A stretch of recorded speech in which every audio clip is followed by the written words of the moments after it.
Battle for Australia is a historical term used to encompass a coordinated link between a series of battles in the vicinity of our country during the Pacific War of the Second World War. And it was all said to be in preparation for an imminent Japanese invasion of the continent. And indeed, a lot of what we're talking about today did actually start with an actual invasion of Australia by Japan with the attack on Darwin. The Battle for Australia, we commemorate it on the first Wednesday in September, but it will be actually marked with a commemoration ceremony on the first Saturday in September. But very much this combination of several battles and bombing raids by Japan and defence by Australia, it's a lot of them combined. But tell me a bit of the background for the Battle for Australia and how significant it was in our growth as a nation. Yeah, David, effectively, Battle for Australia started on the 19th of February 1942. That was the day that the 188 Japanese aircraft bombed Darwin. Now, there were more bombs dropped on Darwin in that raid than there were on Pearl Harbor, which, remember Pearl Harbor and all that sort of thing. Yeah. So really there are facts about Darwin that even today aren't as well known as I think they should be anyway. There were 235 killed on that particular raid alone, and there were hundreds, of course, injured or wounded or whatever, including the entire staff of the post office. The 9 remained on duty right throughout the bombing, manning phones and doing contacts and communications. And, of course, the post office was bombed and they all lost their lives. Now, those 9 are recognised in a separate plot at the war cemetery at Adelaide River.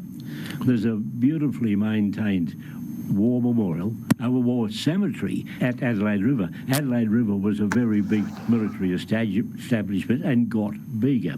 Yep. But in that, now that's interesting in itself, that there now has over 400 graves, and just for a bit of statistics, there are 14 RAF, 210 RAAF, 12 unidentified British Merchant Marine, 7 Australian Merchant Marine. There are 18 Royal Australian Navy.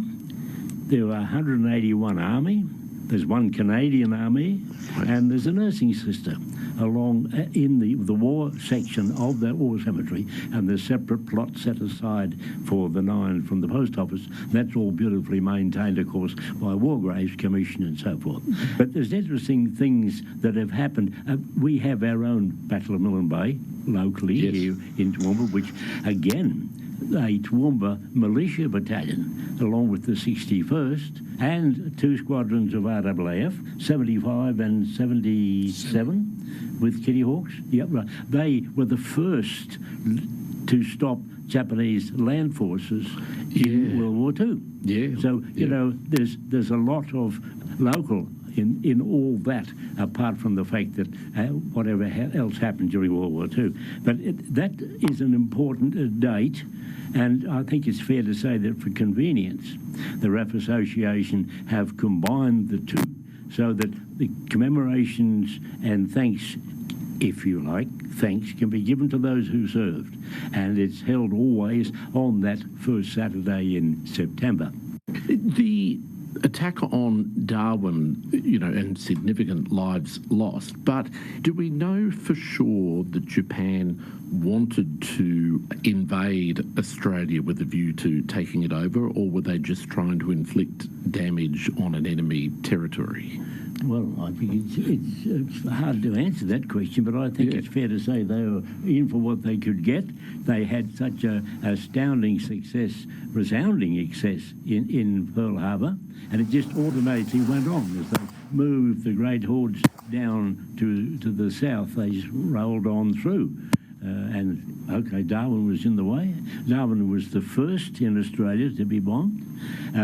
The Darwin Broome followed, and then Townsville also had bombing raids.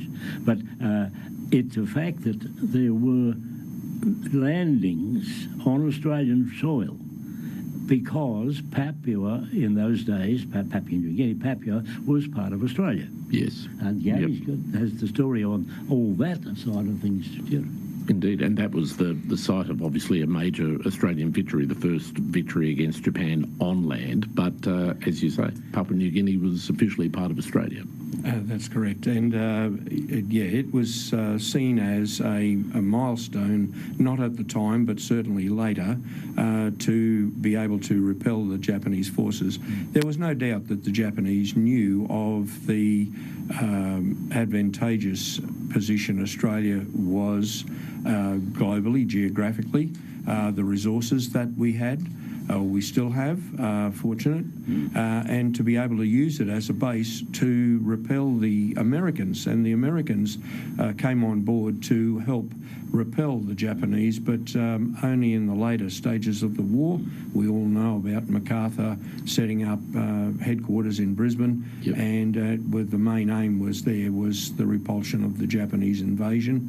Had the Japanese taken Australia, who knows what the outcome may have been, and no doubt it would have figured to their advantage had they been able to successfully land and control ports within Australia.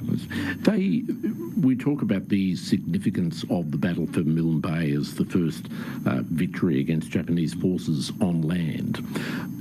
Terrific victory, but why were Japan so ill-prepared for that battle when they would have fought in similar conditions, I would imagine, through Malaya, and they proved to be experts at negotiating that sort of terrain? Maybe it wasn't the same as terrain in New Guinea, but why was that their failing when they had succeeded in similar terrain in the past? I believe that some of it was coming down to the tenacity of the Australian servicemen. And there's no doubt, it's been written in history, that countries that be invaded, the people that own that country will fight to the death to repel the invaders. And it was, I believe, that larrikinism, that comradeship, that mateship, teamwork to repel the Japanese invader worked well against them because no Australian wanted to see an invasionary force on what we now know as mainland Australia, but as Bill said, Papua was part of Australia at that time, right up until 1975. So. Yeah, and they had, the Japanese had fought many a battle on their way down. So they were battle-weary troops, and there were some losses on their way through the fall of Singapore and things like that. So it all mounted up to defence was the name of the game.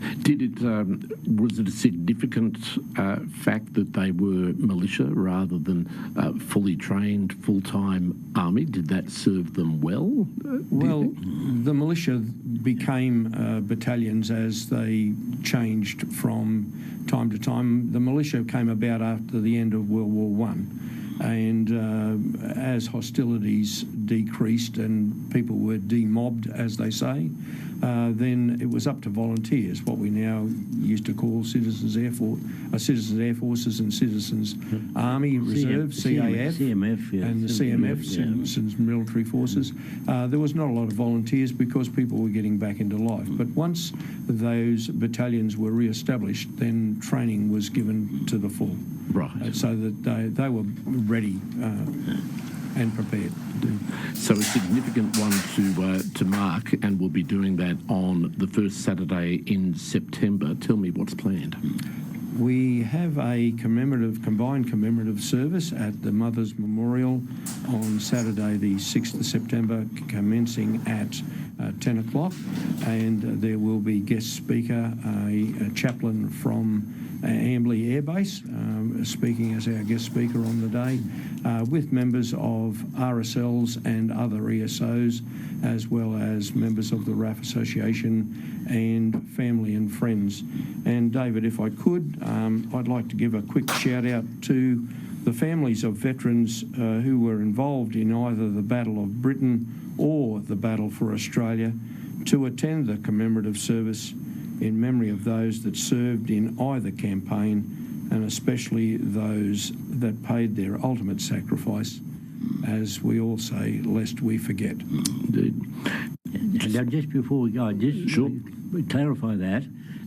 As Gary said, the service is held at the Mothers Memorial, but it's actually the Mothers Memorial Gardens, because the RAF Association has their own memorial in those gardens.